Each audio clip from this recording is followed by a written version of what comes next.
Hello friends, ఇదైతే కొల్లేరు village అండి. మా హస్బెండ్ వాళ్ళ ఊరు. ఇక్కడ పెద్దింట్ల అమ్మటలు చాలా ఫేమస్.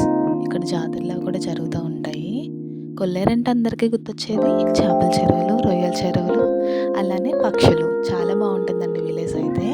కొంపు కొల్లేరు అంటారు, విన్నారు ఎప్పుడన్నా?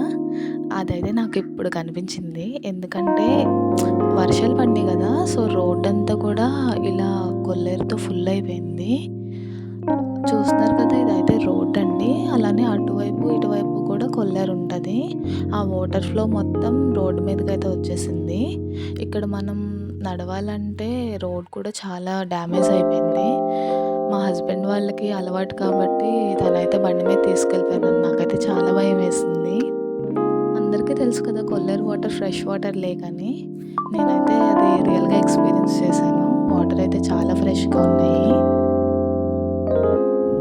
చూస్తున్నారు కదా, ఇక్కడ ఉండేవాళ్ళు ఇలా రోడ్లో మునిగిపోయినప్పుడు, వర్షాలు వచ్చినప్పుడైతే వాళ్ళు బోట్నైతే యూస్ చేసి బయటకైతే వస్తారు.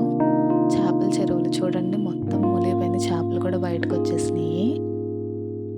అలానే ఇక్కడైతే చిన్న వంతెన ఉందండి.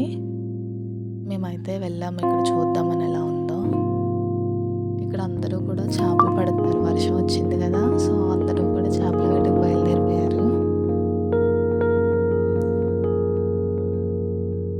విలేజ్ అయితే చాలా బాగుంటుంది, కానీ వర్షం వచ్చినప్పుడే కొంచెం భయంగా ఉంటుంది. Thank you.